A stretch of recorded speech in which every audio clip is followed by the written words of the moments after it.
เถื่อนเลย หา6เทื่อแล้วมาอยู่กันได้แล้วใช่อย่าชัว โอ้หา6เทื่อแล้วเนาะไอ้คนไปลินไปเที่ยวนะเสร็จเที่ยวครอบครัวแล้วมันยากสิยากยังมันบ่ยากแล้วให้ฮักแพงกันได้บัดนี้อยู่กันนะเนาะ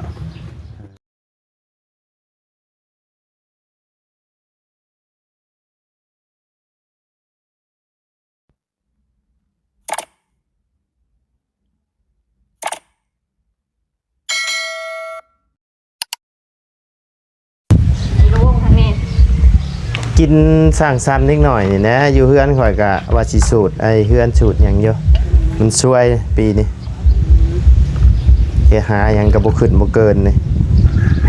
อ้าวมันลื่นกะกับทักทายสบายดีเด้อเนาะพ่อแม่พี่น้อง FC เบิร์ดคู่สู่คนเนาะเพราะว่าอยู่ในและต่างประเทศ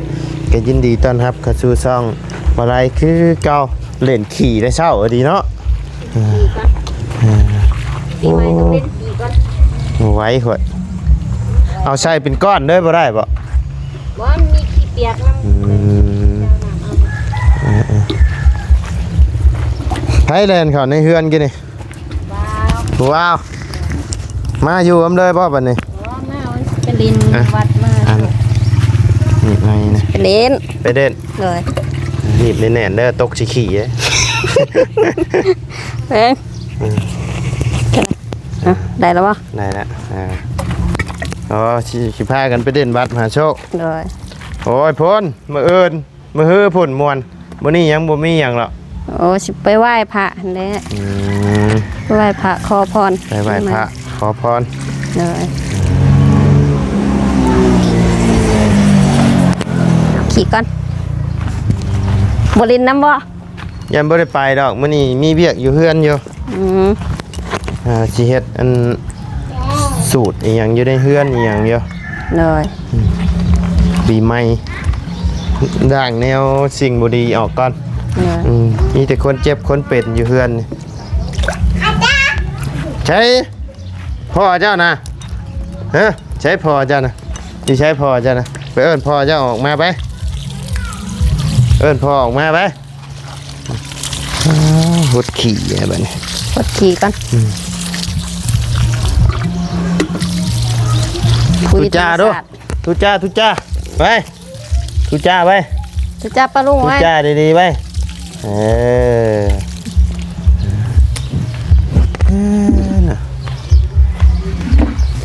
เพราะเพิ่นมาเล่นสงกรานต์น้ำบ่มาว่าสิไปวัดว่าสิไปเมื่อวานนี้ไปอันนั้นไปหาซื้อของกินมาแต่มื้อใดมาแต่เมื่อวานนี้เลยแดดฮอดพี่น้อง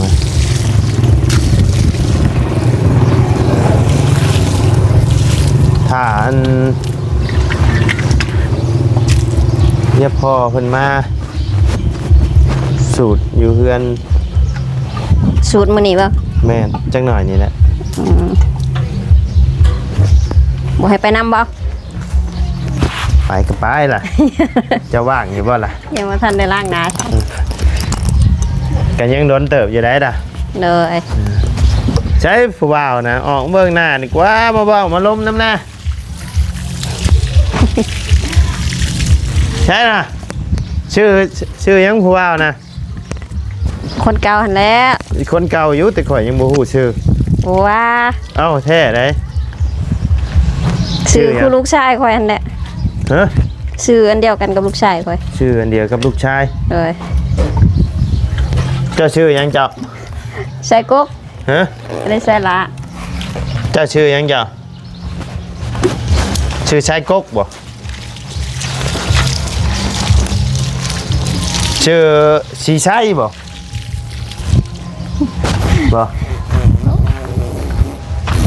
ฮะมาชื่อยังนะมาชื่อมาเอ้าชื่อมาบ่แถวนี้นะวะผู้อ้ายเพิ่นแต่ลูกชายกกเจ้าข่อยยังบ่ฮู้ว่า บ่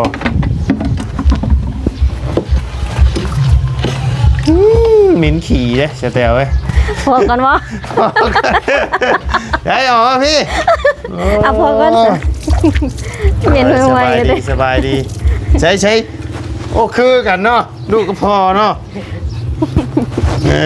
ใช้นางใกล้กันด้วยฮะนางใกล้ๆกันด้วยสแตลขึ้นไหมพี่ อ้าว ขึ้นนะพี่ ไปช็อต ไปช็อตมาช็อตนะเว้ยคือกันเนาะ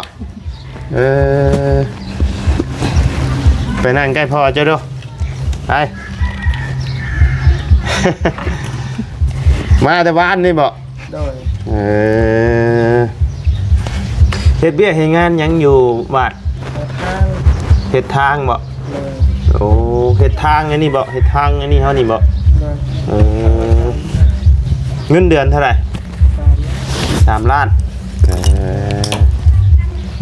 เป็นนายคนนี่ฮักจริงบางแตงบ่บางแตงเนาะได้สแตลเจ้าเด้ โมโห โอ้อ๋อเนาะคือว่านั่น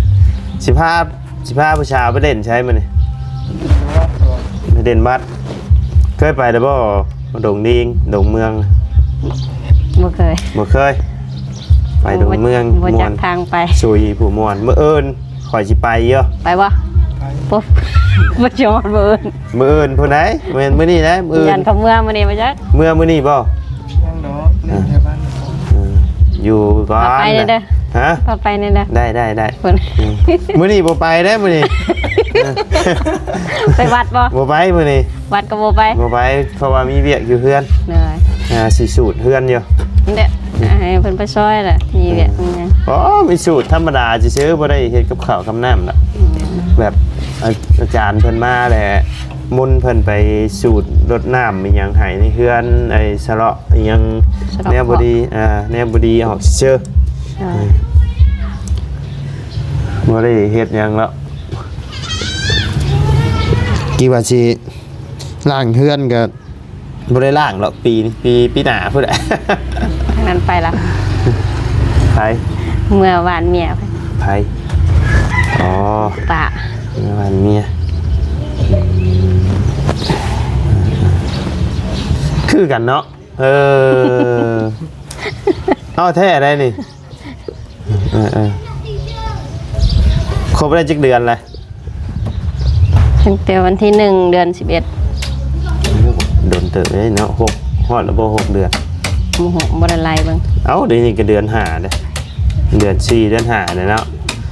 11 12 13เอ้ย1 2 3 4 5 6 เดือนนะได้6 เดือนปลายนะ ถูกเบิ่งปีหน้าปีฮือ ใช่คือว่าสิเมื่อไอ้อีหยังคือว่าสิเมื่อหาปู่หาย่าบ่จะว่า บ่นะ ไอ้ว่ามื้อนั้นคือ เปลี่ยนใจแล้ว เปลี่ยนใจแล้วจนเขาสิตกใจ ตกใจยังนะเจ้าอายุจักปีจ้ะ เศร้าสิ 20โอ้กินเด็กเด้นี่โอ้กินเด็กเด้สแตลนี่พี่น้องเอ้ยขนมผ่านก่อนมีเงิน เงินมายืมในสแตล แน่ ยังเงินแสนเดียว เดือนเงินแสนเดียวคนมีจะกิดเลย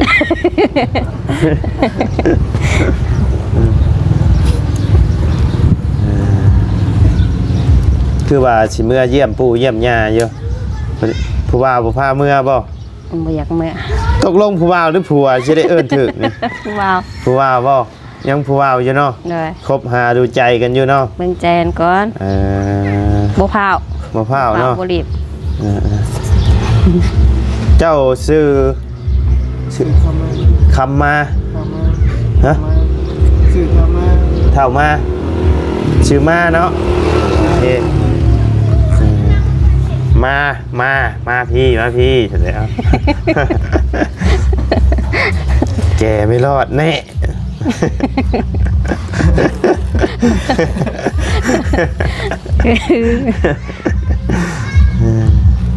เมื่อวานนี่มาเลยไปใช้ใช่เมื่อวาน ไปเลาะเบิ่งตลาดโรงเรียน เลาะตลาดดงเฮนมื้อนี้สิไปวัดมหาโชค เลย โอ้ยแดดครับ ขึ้นอยู่ แดดเด้ ใส่ฝุ่นยังบ่ทันแล้วยันบ่ได้ไปอยู่ เอาไปก็สิเป็นหยังนานๆมาทีไปทำบุญตักบาตรเป็นหยังวะทำบุญรวมรวมสะตักบาตรรวมขันบ่เพิ่นเอิ้นนะแม่นว่าจะแต่ประมาณนี้แหละพี่น้องบ่ไล่ก็เว้าบ่เป็น เพราะว่าบ่เคยลงวัด สิพาเมียไปโยมื้ออื่นไปวัดไอ้บ้านนี่ยังวัดอีหยังน่ะที่ว่าวัดพระพุทธรูปหลายๆพระบ้านเฮาเพิ่นเอามาอันนั้นน่ะบ่ คือหยัง ยังบ่ ทางทีมงานบ่ แม่นทีมงานน่ะทางบ่แก้ว ยังอยู่ เพิ่นสิเอามาอันถวาย ว่ามื้อนี้กับมื้ออื่นน่ะ ว่าให้มันทันสงกรานต์ว่ะมื้ออื่นบ่เพิ่นชงน้ำพระ บ่ฮู้มื้อนี้วันที่เท่าไหร่ล่ะ 13มื้อนี้ 3เริ่มแต่มื้อนี้บ่ มีเงินมาจากร้านพาผู้สาวไปเที่ยว ข้างซ้าย ร้านปลายโอ้ยสิฮอด3 มื้ออยู่บ่ไอ้ เบิดละ400,000 ไปบ้านก็เบิดละ400,000 ประหยัดกินเด้อสแตวเด้อ ไว้แล้วเนาะเพื่อชีวิตสงกรานต์ เพื่อชีวิตสงกรานต์เจ้าอยู่บ้านดงมะแง้วบ่จัน โดย บ้านดงมะแง้วโอ้เนาะถือว่ามาไกลเติบได้นี่พี่น้องเอ้ยเฮ็ดเส้นทางเด็ก10บ่หรือว่าเส้นทาง ข้าวสายยิ้มหา เส้นทางรัก35นี่บ่ โดย แสดงว่าเจ้าก็พักไปตามทางเลยได้บ่นี่ซิโร่ พักอยู่เชนูบ่ โดยถ่ายปั้ม ตั้มปตทหั่นบ่ ปั้มใหญ่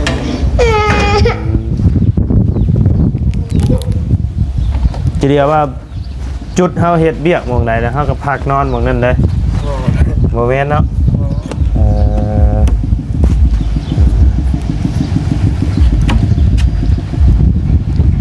เอาวันนี้ก็ขอให้เป็นสายนิ่งสายแน่นได้บัดนี้ บ่ติแต่ว่าผู้สาวเฒ่าหรือว่าไม่ห้างเนี่ยบ่ติเนาะเห็นว่าอย่ามาเอากันมาอยู่กันมาแหละเพราะว่าอยู่กันไปโดนๆเพราะว่าอู้บ่แม่นลูกกูได้ว่าเนาะสแตลบ่ได้เลยเนาะ กะฮู้เฮาก็ฮู้มาแต่แรกเลยเด้มีแต่ถามกันให้ละเอียดนั่นแหละรับได้บ่ข่อยนั่นๆนี่เนาะสแตล ต้องถามนะพี่น้องเลยกันบ่ถามแล้วเจ้าก็บอกอยู่แต่ว่า บอกหมด เคยมีลูกเคยมีผัวมาก่อนป่านนี้เนี่ยคือสิฮู้อยู่หรอกเนาะลูกจนย่างเลยบ่ฮู้อีกก็ยอมแล้วขอกะ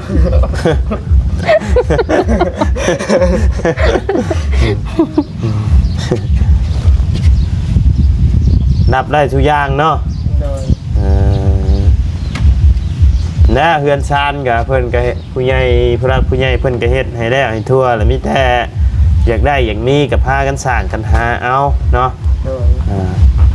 สิเอาเมียมาอยู่พุ่นบ่หรือสิมาอยู่พี่อยู่พี่แล้วเฮือนหลังบางใหญ่นึงครอบครัวเจ้ามีกันจักคนเอ้ยน้องจักคน 5 คน 5 คน โดย เจ้าเป็น คนที่ คนที่สองยังมีน้องอีกอยู่เนาะ มี3 คน 3 คน น้อยนี้ ซ้ำบ่นี่ ใหญ่กว่านี้นะ ใหญ่กว่านี้เนาะคิดดื้อไอ้นี่นะ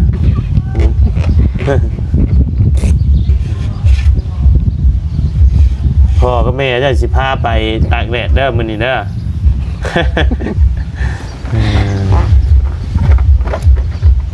เพิ่นก็ห้องพ่ออยู่บ่ห้องบ่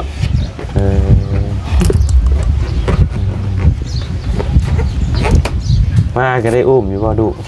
โอ้เดี๋ยว อุ้มอยู่แล้วเพิ่นบ่ย่านบ่ บ่ยากบ่ย่านเนาะ มาแต่เมื่อแรกวันนั้นเพิ่นยาน เอารถจอดไว้ใช้สรถ หลังบ้านเฮา หลังบ้านพ่อ โดย เชียงไว้ เชื่องไว้ติมีภายในเขามาหาคู่มือนี่สแตม บ่มี บ่มีเนาะ ปีนี้บ่ค่อยมีแล้ว ปีนี้บ่ค่อยมีอย่านานๆมีมาเยี่ยมเท่านึงพี่น้องเพราะว่าอย่างมันก็แล้วเบิดทุกสิ่งทุกอย่างเบิดแล้วเนาะพี่น้องเงินชาติล้านแปดก็เฮ็ดให้แล้วทั่วเบิดแล้วพี่น้อง เม่นบ่ โยขี่มาสิใช้หอม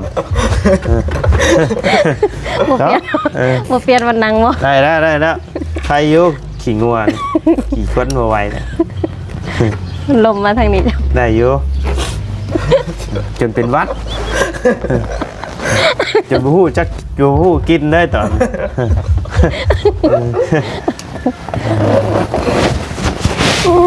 แล้วบ่อยากไปไกลก็อยากมาอยู่นี่กันนี่โรงงานปูนนี่โรงงานปูนกากระทิงนี่ได้อยู่ดอกเดือนละล้านปลายคันเฮาไปลงนี่ก็โอ้คันไปลงนี่ได้หลายนะ ลงได้หลาย ค่อยเฮ็ดตะกี้ค่อยไปลงตะกี้นี่หากบ่แม่นปูนนี่นะไปปูนพวก NCG ไอ้กาซิงอ่ะก็ได้มื้อละ 7-8 แสนเท่าไหร่บางมื้อก็ขั้นต่ำนี่4แสนน่ะอย่างบ่ได้อ่ะมื้อ4แสนได้อยู่ โดย แต่ว่ามันก็นักแหละคือเขาฮู้แหละเฮ็ดทางโอ้ข่อยเห็นเขาเฮ็ดในเส้นทางที่เก้านี่ยืนตากแดดอยู่ เบิดมือ เปิดมือเนาะเผาไอ้จับบ่เห็นบ่จับบ่เห็นบ่ หมดมือ บ่ โอ้ เจ้าขับรถบ่ ก็ กรรมกรเจ้าบ่ได้ยืนไอ้เผารถกั้นรถบ่ แล้วก็มีเยอะ มีต่างหากอีกบ่ มีเดินหาเปลี่ยนกัน เปลี่ยนกันเนาะนั่นโอ้ยืนตากแดดรถมาเลยเด้อยืนตากแดดบ่มีฮอดคมฮอดเงาพี่น้องเอ้ยอยู่กลางทาง ถ้ามันบริษัทสำรวจ เป็นเทื่อก็บ่ได้รัด ป้าให้เขาไปแล้วนะ ปะไปเลย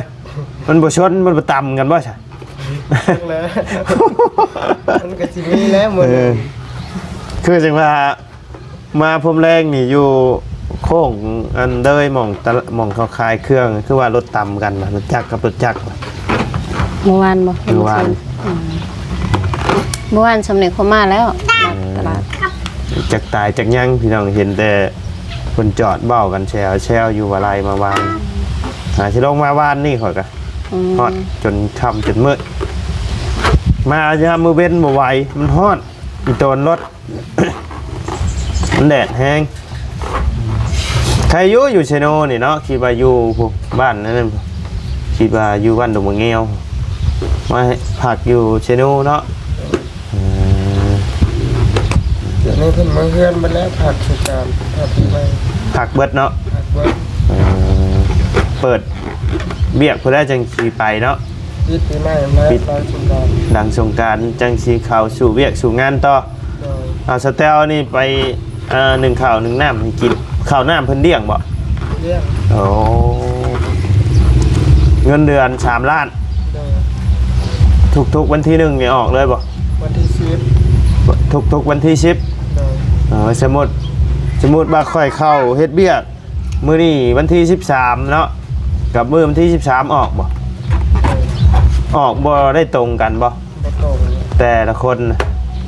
ก็เบิดแล้วไทยได้ก็ได้เบิด บ่ไหวดอกค่อยเฮ็ดในทางไอ้ลิ ฮอด ฮ้อนนาลีเนาะตอนเพิ่นเทยางลาดยางแฮงบ่เท่า ยังฮอดเลย ดึกดิบ่ไหวเฮ็ดอยู่หั่นได้จักปีเด้ หาได้ปีหนึง ได้ปีนึง โดย เฮ็ดแต่ใช้ฮอดใช้นะแต่แรกๆนะตอนเจ้าค่ะ เซวังไพไปหารักษาวิชา อ๋อแต่ขวดเชียงไผฮอด3รัก3ชิมาตอนนี้เฮ็ดฮอดใช้ละ แล้วไปแล้ว แล้วบ่แล้ว โดย แล้วบ่ได้สิเฮ็ดทั้งไรต่อบัด ยังบ่ฮ้อ ก็ซ่อมแซมไปเรื่อยๆนั่นติ โดยคือว่าสิขึ้นวิละว่า ขึ้นวิละโอ้ไปไกลเท่าเด้สแตลเอ้ยบัดนี้วิละผู้ ขยะแล้วจะยังไปเวลา แล้วข่อยบ่อยู่เชฟโปนได้ข่อย เอ น่ะ อ แล้ว โอ้ไปพี่ละไก่ได้สเตลเอ้ย เลยโทรศัพท์มีอยู่ ฮะ โทรศัพท์มีอ โทร ยู่ ศัพท์มีอยู่เนาะ มีกับบุคักเลย คัก คักอยู่บ่ เลย เพื่อไปบ่ที่ต้นข้าวหรือบ่อยากเปลี่ยนงานนะ เปลี่ยนงาน นี่งานปูนนี่ ว่าสิเป็นเรื่อง เราสิขึ้นเวียงเฮ็ดแฮงไปไกลบาท บ่เป็นหยัง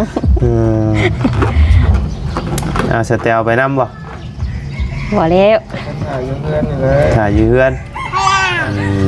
ถ่ายอยู่เพื่อนครับลูก คือบ่มาเฮ็ดโรงงานซิมังนี่ ปันเอาบ่มาเห็นเป็นกระจายอยู่ ฮะ มาได้เพิ่นบ่ ตัดได้เพิ่นก่อนสเตลยังบ่พร้อมบ่ ยัง เออ เงินหาทำก่อน หาเงินหาคำก่อนเนาะ มันยังไม่พอ ยังบ่ทันพร้อมสเตลไว้ ยังอยากโสดอยู่ พร้อมได้แล้วขนาดนี้แหละ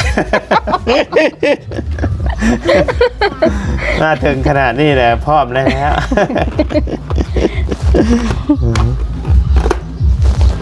ลองอยู่กันเบิ้งตีปากเจ้าของเลย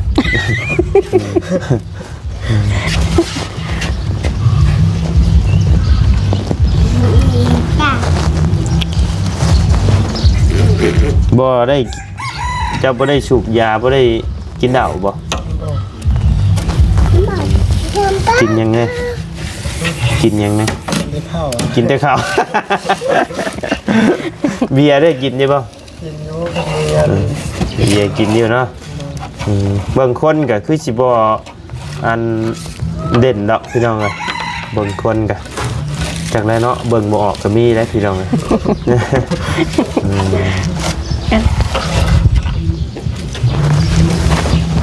เอาคุยกันเบิ้งคบกันไปเบิ้งพี่น้องเอ้ยคบหาดูใจกันเบิ้งก่อนบ่เฝ้ารีบร้อนบ่เอาเนาะแต่ว่ามาถึงขนาดนี้แล้วก็ จักเทื่อแล้วมาหาสแตลนี่ เถื่อนเลยนะ หาทุกเทื่อแล้ว โดย มาอยู่ร่วมกันได้แล้วใช่ อย่าชัว โอ้หาทุกเทื่อแล้วเนาะ ไอ้ก็ไปลินไปเที่ยวนะ เสร็จเที่ยว ครอบครัวแล้วมันอยาก สิยากยังมันบ่ยากแล้ว โอ้ ให้หักแพงกันได้บัดนี้อยู่ร่วมกันนะเนาะและเฮือนชาญเพิ่นก็เฮ็ดให้ดังบักใหญ่เลยสร้างชาเอา โดย หายากได้ทำนี่เฮือนข่อยยังบ่มี ยังบ่ได้ทาฮอดซีเฮือนข่อยอันนี้เพิ่นเฮ็ดให้แล้วเบิดทุกสิ่งทุกอย่าง แล้วมันแล้ว เปลี่ยนบ่กับเพื่อนข่อย บ่แล้วมันจะบ่มีตะนาง บ่มีหยังแล้วหัวก็มุนบ่ล่ะ แต่นี่ใช่ว่านี่แต่ปลูก แล้วจังว่า สาว ดูแลรักษาเอากำแพงอหย่างมีเบิดบ้านนี่มีเฮือนเจ้าหลังเดียวได้มีกำแพง มีเสาอีก มีเสาผู้พี่น้องเอ้ยมีเงินแล้วก็เฮ็ดประตูใหญ่รูดดอด เลย อ่า ปีหน้าก่อน บ่แพงดอกฉันเท่าชื่อเอาประตูใหญ่ก็ประมาณอยู่ในประมาณจัก20,000นี่แหละ ชื่อเล็กจอดเอาก็ได้ ชื่อเล็กจอดเอาจะจอดเป็นบ่ บ่ จะจอดเป็นบ่ บอกจ้างสร้างนะ จ้างสร้างเอาเนาะ จอดติดกับตะนางอะไรแล้วก็โยก พบรักกกกล้วยจะมา ฮะ ช่ำนี่ละกกกล้วย ก็กล้วยฮะ อยู่น้ โอ้มันมุนมาเลยง มุนมาแล้ว กินมาเลยหัวมุนมาเลย ำมันมาแล้ว เอาแล้วล่ะมีก็เอาแล้ว เขาเอาหา ปลู กกน้อยๆจักติดจักบ่น้อยๆช่ำ โอ้ช่วงอัน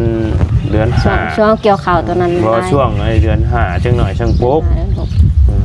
ปลูกแล้วล่ะ ปลูกแล้วล่ะ เลย ปลูกกล้วยบ่เป็นหยังดอกติดอยู่ดอกกล้วย อืม บ่ยากเราปลูกกล้วยมันมีน้ำอยู่แล้วเฮาบ่จำเป็นต้องฮดน้ำก็ได้แต่ที่ให้ดีก็ฮดน้ำก็ดีคือกันหั่นนะมันสิได้ชุ่มมันสิได้ออกง่ายโอ้แม่งขนุนง่ายท้องข้างล่างเนี่ย ไข่